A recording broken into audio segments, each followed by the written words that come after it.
Como o Senhor Jesus Cristo disse que nem só de pão viverá o homem, mas de toda palavra que sai da boca de Deus, eu quero deixar aqui uma pequena porção da palavra de Deus que se encontra no Evangelho de João, no Novo Testamento, capítulo 9, apenas 3 versículos, né? Que é o versículo 1, 2 e 3, que diz assim: E passando Jesus viu um homem cego de nascença. E os seus discípulos lhe perguntaram, dizendo: Rabi, quem pecou, este ou seus pais, para que nascesse cego? Jesus respondeu: Nem ele pecou, nem seus pais, mas foi assim para que se manifestem nele as obras de Deus. Nós vamos ver essa passagem, nós vamos poder extrair aqui uma lição, várias lições, né? Que fala sobre a cura desse homem, né? Que era um homem cego de nascença, ele nasceu, né? Com um problema visual, não podia enxergar. E é interessante que há uma pergunta, o Senhor Jesus vê esse homem, né? Como diz o versículo 1, né? Que Jesus estava aí, né? Passando, e ele viu esse homem. E os discípulos lhe fizeram uma pergunta. E eles queriam saber o porquê que aquele homem estava naquela condição. Por que aquele homem nasceu daquela maneira? Por que aquele homem não enxergava? Porque no fundo, eles estavam associando que alguém, ou ele, ou seus pais, pecaram. Fizeram algo que desagradou a Deus, e por causa disso, ele foi castigado com essa deficiência física, de não poder enxergar. E o Senhor Jesus respondeu para ele, falou: não é nada disso.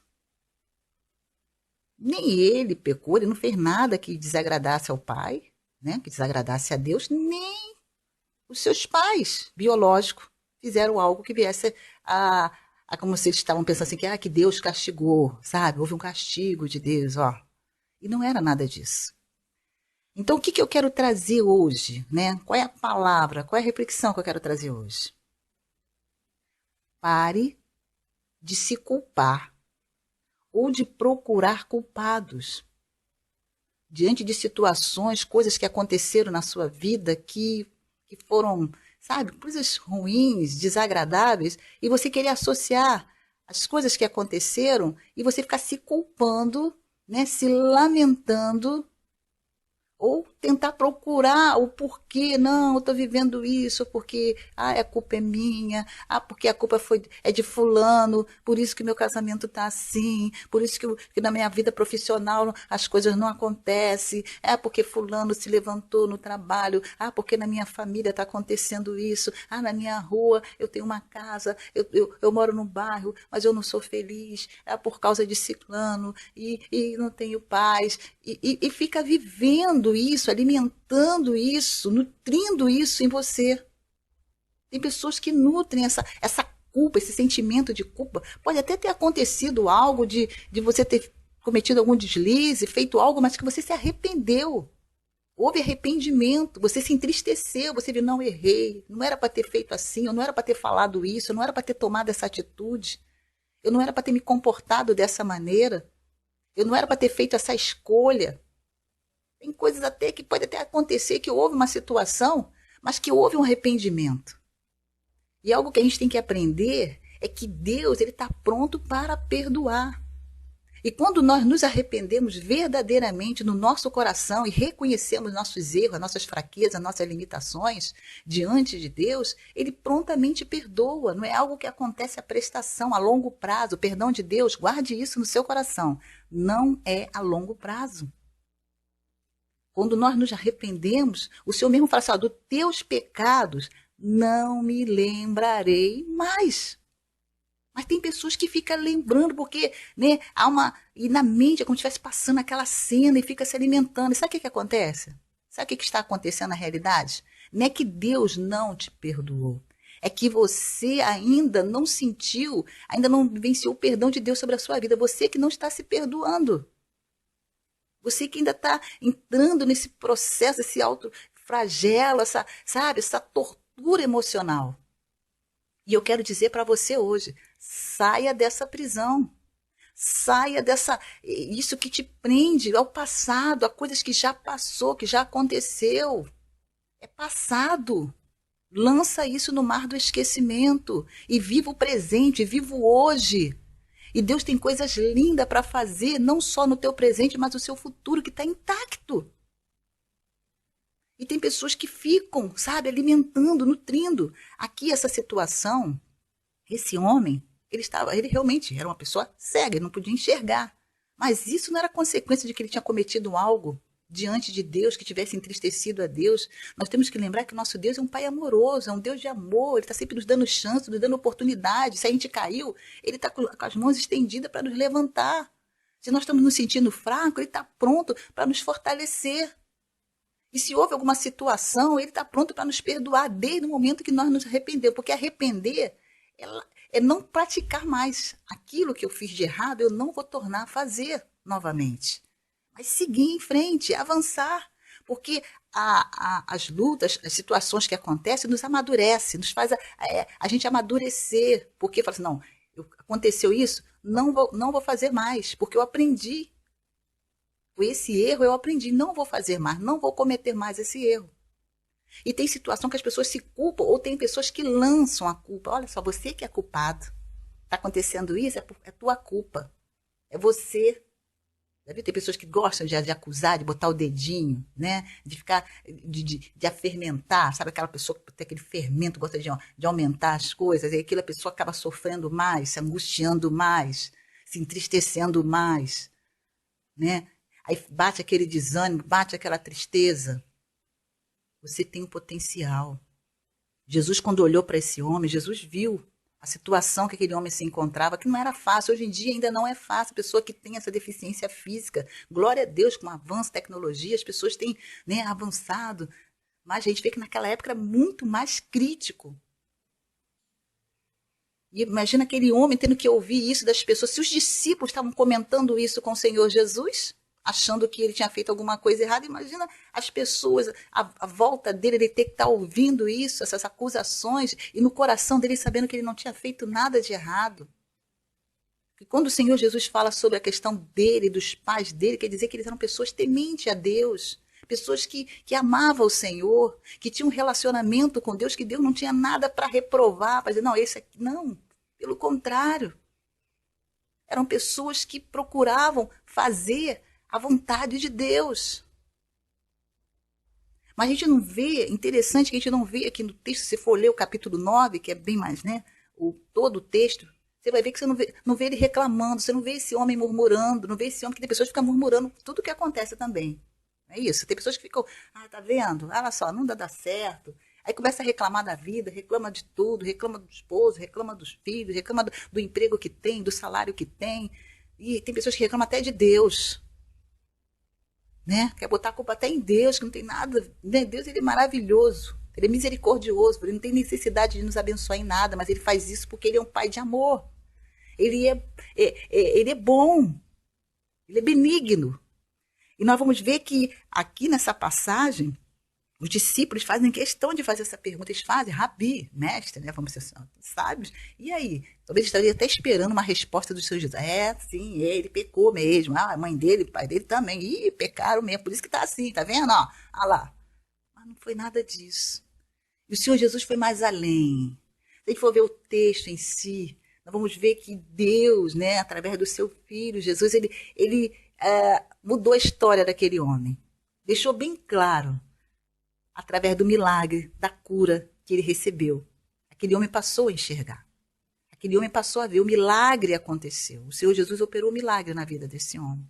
E as pessoas tiveram que reconhecer, né, que o milagre de Deus na vida dele. E é o que eu quero dizer para você hoje.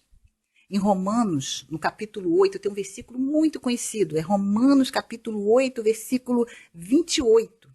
Que ele diz assim: sabemos que todas as coisas contribuem juntamente para o bem daqueles que amam a Deus, daqueles que são chamados por seu decreto. Sabemos que todas as coisas, aprenda isso, tudo o que acontece nas nossas vidas, né? Deus vai transformar. Isso você vai ver que todas as coisas cooperam.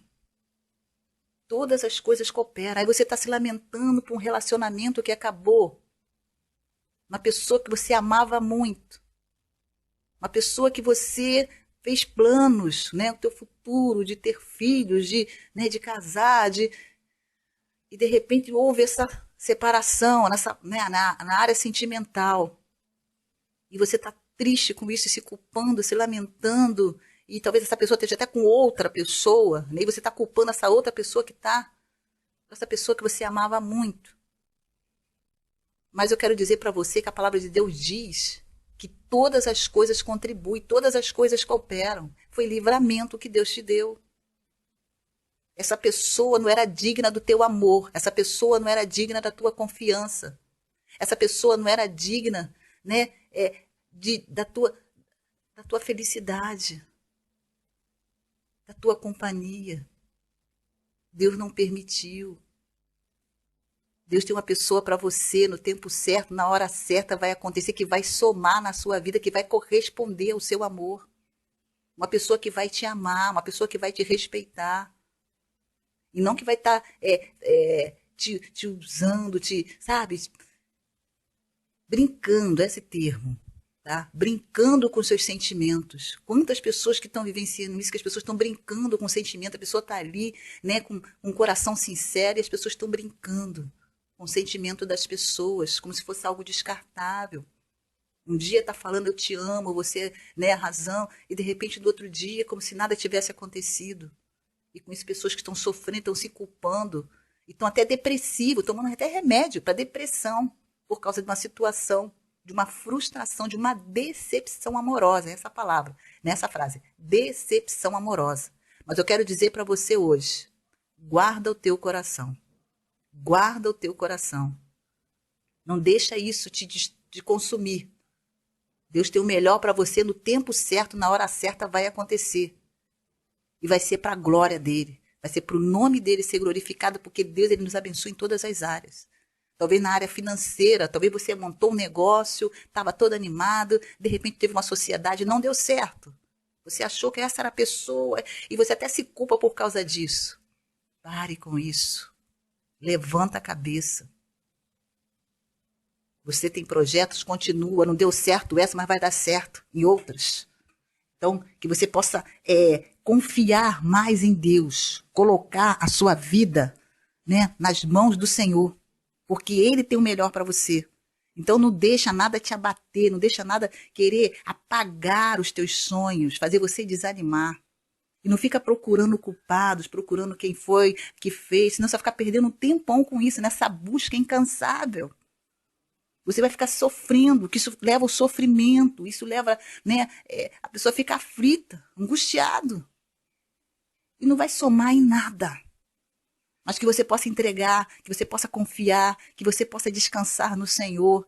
E aprenda isso. Deus, Ele nos perdoa. Deus, Ele nos perdoa. E nem tudo, você não fica se culpando de tudo que acontece, não. Há situações de pessoas que, muitas vezes, que estão do teu lado, e você pensa que são amigos, que são amigas, que estão ali para somar na tua vida, mas não, são pessoas para te colocar para baixo.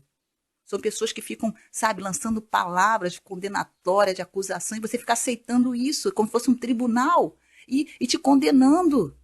A palavra de Deus diz: nenhuma condenação há para os que estão em Cristo Jesus. Então que você possa se levantar nessa manhã, e para de se sentir culpado, e para de ficar procurando culpados, mas que você possa confiar no Senhor. Aquele homem, ele recebeu a vitória de Deus sobre a sua vida. O Senhor o surpreendeu. E eu quero dizer para você hoje que Deus vai te surpreender nessa situação. Não baixe a cabeça. Olha para o alto. A palavra de Deus diz assim: elevo meus olhos para os montes. De onde me virá o socorro? Sabe de onde vem? O meu socorro, o nosso socorro, o teu socorro, vem do Senhor que fez o céu e a terra. E você tem um potencial, você tem valor. Você não é qualquer coisa, não. Você é uma pessoa que tem muito valor para Deus. Guarde isso no seu coração. Deus, Ele te abençoou. Você tem uma família linda. Você tem sonhos. E creia que os sonhos, se forem os sonhos de Deus, vão se tornar realidade na sua vida. Então, que Deus te abençoe grandemente, você e toda a sua família, tá? E não se esqueça, inscreva no nosso canal Discípulo Net 2. E eu peço àqueles que têm sido abençoados com os vídeos, que nos ajude, né, a compartilhar, tá? Compartilhe, nos ajude nessa divulgação. Deus te abençoe grandemente. Fique na paz.